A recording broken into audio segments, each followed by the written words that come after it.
आज बस 10 मिनट के अंदर हॉर्टिकल्चर सब्जेक्ट में हुए प्रीवियस टॉपिक्स को रिवाइज करेंगे, जैसे कि उसका ब्रांचेस, स्कोप, इम्पोर्टेंस और क्लासिफिकेशन। ये एक बहुत ही इम्पॉर्टेंट सब्जेक्ट है बीएससी एग्रीकल्चर का और बहुत ही स्कोरिंग है और ऑलमोस्ट इसको सारे ही सेमेस्टर में स्टडी करना है। तो सबसे पहले देखते हैं वर्ड के बारे में। जो वर्ड है हॉर्टिकल्चर वो कहाँ से डेराइव्ड है, तो ये लिया गया है लैटिन से, दो वर्ड से, हॉर्टस और कल्चूरा। हॉर्टस का मतलब गार्डन होता है और कल्चूरा का मतलब कल्टीवेशन। ये एक साइंस एंड टेक्निक है जिसमें हम लोग प्रोडक्शन, प्रोसेसिंग, मर्चेंडाइजिंग पढ़ते हैं, फ्रूट्स, वेजिटेबल्स और फ्लावर्स का and other types of crops. इसके 8 मेन ब्रांचेस होते हैं। पहला है pomology which is study of fruits. इसमें हम लोग फ्रूट के कल्टीवेशन के बारे में सीखेंगे। दूसरा है हमारा ओलेरिकल्चर, जिसमें हम लोग वेजिटेबल के कल्टीवेशन के बारे में सीखेंगे। बेसिकली सीखेंगे कि ये फ्रूट्स, वेजिटेबल्स या स्पाइस क्रॉप जो भी है, इन सबको कैसे सॉइल, कैसा क्लाइमेट, कितना न्यूट्रिएंट्स रिक्वायर्ड होता है, पोस्ट हार्वेस्ट प्रोसेसिंग में कैसे करते हैं, वैल्यू एडिशन कैसे करते हैं, वो सब कुछ इस हॉर्टिकल्चर के अंदर हम लोग स्टडी करेंगे। थर्ड है हमारा फ्लोरिकल्चर, नेम से ही पता चल रहा है फ्लावर के कल्टीवेशन से रिलेटेड है। फोर्थ है हमारा प्लांटेशन क्रॉप। प्लांटेशन क्रॉप्स वो क्रॉप्स होता है जिनको राइट आफ्टर हार्वेस्ट हम लोग कंज्यूम नहीं कर सकते। उनका एक स्पेशल प्रोसेसिंग मेथड होता है जिसके बाद ही वो कंज्यूम करने लायक होता है। फिफ्थ है हमारा स्पाइस क्रॉप, जिसका यूज़ हम लोग फ्लेवरिंग के लिए यूज़ करते हैं अपने कुकिंग में, और उसके कुछ के मेडिसिनल वैल्यूज़ भी होते हैं। सिक्स्थ है हमारा medicinal and aromatic crop. Medicinal crops medicine बनाने के लिए यूज़ होता है और एरोमेटिक क्रॉप्स हमारा परफ्यूम, इंसेंस, रूम फ्रेशनर ये सब बनाने में यूज़ होता है। सेवन्थ है हमारा post harvest technology. Post harvest technology में हम लोग बेसिकली वैल्यू एडिशन सीखेंगे, यही फ्रूट्स, फ्लावर्स, वेजिटेबल्स और स्पाइस क्रॉप्स ये सब का। फिर एट्थ है हमारा प्लांट प्रोपगेशन, जिसके अंदर दो टाइप ऑफ प्रोपगेशन सीखेंगे हम लोग, एक एसेक्सुअल और एक वेजिटेटिव। वेजिटेटिव के अंदर आ जाएगा आपका cutting, layering, grafting and budding, और सेक्सुअल थ्रू सीड्स। हॉर्टिकल्चर का इम्पोर्टेंस देखते हैं। सबसे पहले तो वेरिएबिलिटी लाता है, ये सोर्स है न्यूट्रिएंट्स और मेडिसिन्स का, एम्प्लॉयमेंट जनरेट करने में हेल्प करता है, वेस्टलैंड को यूटिलाइज करने में हेल्प करता है, फार्मर्स के इनकम को बढ़ाता है, एग्रीकल्चरल इनपुट देता है प्रोसेसिंग इंडस्ट्रीज़ को। और फिर रिलीजियस में इसका इम्पोर्टेंस लाइक सबको पता ही है, रिलीजन में हम लोग को फ्लावर्स, फ्रूट्स ये सब ऑफरिंग के लिए रिक्वायर्ड होता है।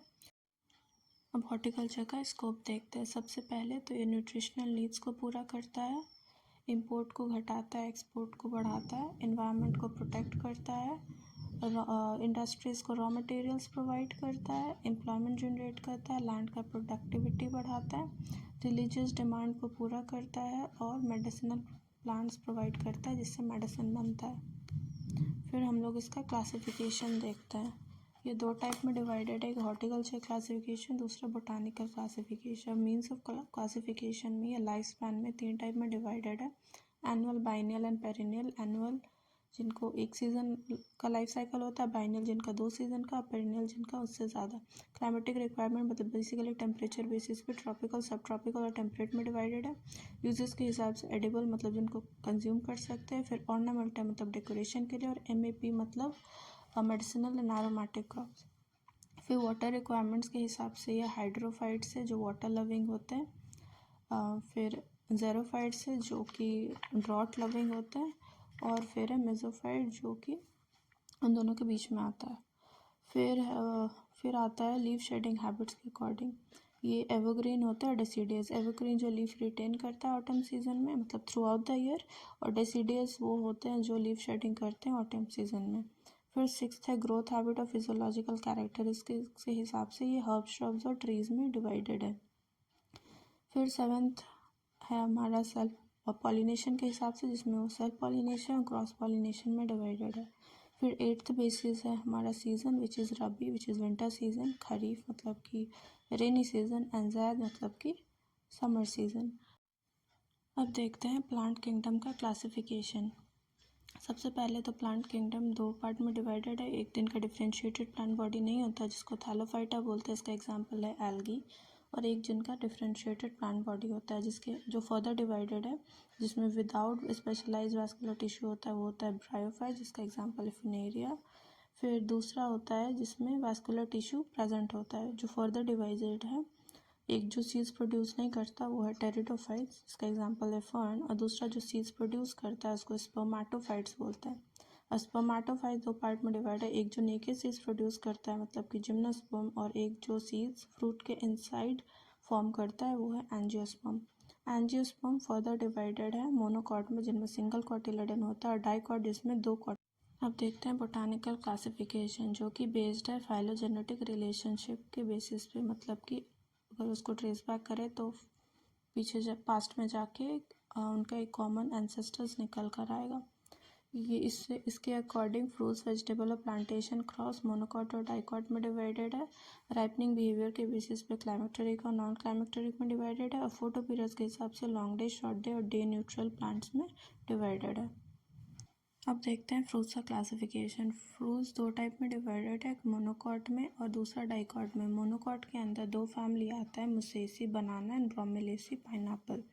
डाइकॉट के अंदर आता है रामनेसी बेर, सपोटेसी सपोटा चीकू को बोलते हैं, rutaceae acid lime, annonaceae custard apple, moraceae fig, vitaceae grapes, myrtaceae guava, apocynaceae karonda, anacardiaceae mango, caricaceae papaya and punicaceae pomegranate. फिर देखते हैं हम लोग वेजिटेबल का क्लासिफिकेशन। वेजिटेबल भी अगेन मोनोकॉट एंड डाइकॉट में डिवाइडेड है। इसमें मोनोकॉट के अंदर तीन फैमिली आता है, araceae colocasia, alliaceae onion and garlic, dioscoreaceae yam. और डाइकॉट के अंदर 10 फैमिलीज आते हैं, जिसमें आता है चेनोपोडिएसी स्पिनच, क्रूसीफेरा मतलब कि कोलक्रॉप्स, कैबेज, कॉलीफ्लावर ये सब, लेग्यूमिनेसी मतलब pea and bean, euphorbiaceae tapioca, malvaceae okra, umbelliferae carrot, convolvulaceae sweet potato, solanaceae tomato chilli, cucurbitaceae pumpkin, compositae lettuce. ये सारे एग्जाम्पल पढ़ते पढ़ते याद हो ही जाते हैं। फिर अब हम लोग स्टार्ट करते हैं प्लांटेशन क्रॉप, जो अगेन मोनोकॉट एंड डाइकॉट में डिवाइडेड है। मोनोकॉट के अंदर एक फैमिली आता है एरिकेसी, इसका एग्जाम्पल है coconut and areca nut. Dicot के अंदर आता है दो फैमिली, इसमें है रुबेसी कॉफ़ी और स्टरकोलेसी कोकोआ।